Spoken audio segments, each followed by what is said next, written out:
Ba-da-ba, ba-da-ba, ba-da-ba. Ba-da-ba, ba-da-ba, ba-da-ba. Jimmy Kimmel Live. This is ridiculous. From his house. Hello and welcome to my home. I'm Dr. Sanjay Gupta. I think, right? I could be him. I'm honestly not sure anymore. I'm in a house doing a show. To no one. I'm beginning to understand why Mr. Rogers started using puppets on his show.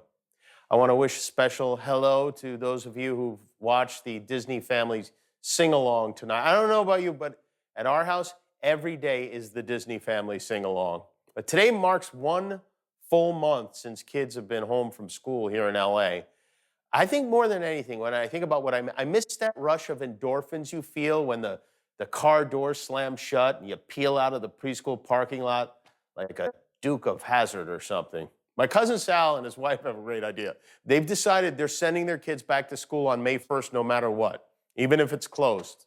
It's closed, they can hang out by the hopscotch until 3 o'clock.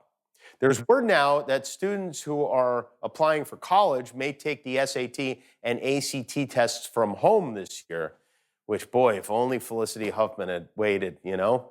What does a college acceptance letter even look like right now? We are pleased to inform you, you get to stay at home and send us Word documents. 95% of the country is under stay-at-home order right now. Not everyone agrees with that. There have been protests in multiple states like Michigan, Kentucky, and Ohio. This one went on outside the Ohio State House. If you're curious as to what all that schmutz on the window there is, that is the coronavirus. Yes, so well done. The real problem is you can't make Americans do anything. We just won't. If you tell us to do something, we won't do it. We only exist because someone tried to make us pay extra for tea once. At the Michigan State Capitol yesterday, there was a major demonstration, and this protester, with her spelling of the word governor, showed us how important it is that we do get schools open ASAP. And if you're wondering why specifically these people are so angry that they would gather and risk extending this pandemic, I'll let this guy explain it to you. I can't go between those houses. You can't buy paint. You can't buy lawn fertilizer or grass seed or whatever. I mean, come on. Come on. My lawn isn't going to paint itself. He's got the need for seed. The president has also been working from home. Today, he held what he described as a major news conference on the subject of getting business going again. He is determined to reopen this country like a bankrupt casino. So he had a conference call with all the governors of all the states today. On the call, he outlined federal guidelines, but told governors they will call their own shots, which is interesting because earlier this week, he said, "The President of the United States calls the shots." In 3 days, he went from I call the shots to you do you, whatever. He laid out 3 major steps toward restarting the economy. Phase 1, open the golf courses. Phase 2, open hotels that rhyme with hump. And number 3, all restaurants that serve food in buckets or in the form of nuggets are good to go. Yesterday, Trump was asked why the decision was made to put his name on every stimulus relief check that gets sent out. Turns out he had nothing to do with that at all. Mr. President, why did you have your name added to these coronavirus relief checks?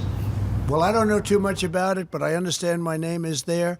I don't know where they're going, how they're going. I do understand it's not delaying anything, and I'm satisfied with that. I don't imagine it's a big deal. I'm sure people will be very happy to get a big, fat, beautiful check and my name is on it. Yeah, go ahead, please. Right. They'll be so happy. Probably people won't even cash them. They'll be so happy. They'll want to frame them to hang on the wall over the Precious Moments figurines. My coworkers and I are fortunate that we've been able to do a version of our show every night, but some members of our staff are getting anxious. Our announcer, Dickie Barrett, I think he's been at home too long because he's starting to do weird things. This morning, it's breakfast at the house with pancakes, scrambled eggs, turkey bacon, and a special musical appearance by Bowl of Blueberries.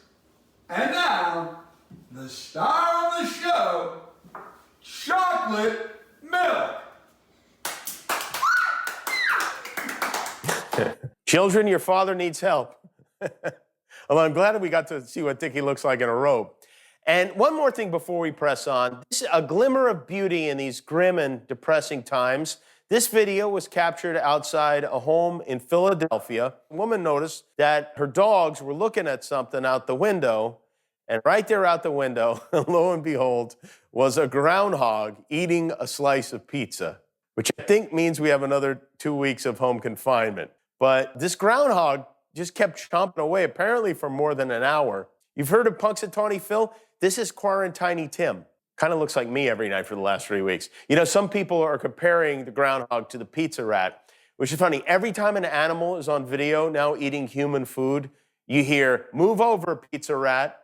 But here's a little reality check. The pizza rat, that was 5 years ago. Rats have a life expectancy of like 2 years. He's dead, people. The pizza rat is dead. Sorry. Is now a bad time for that information?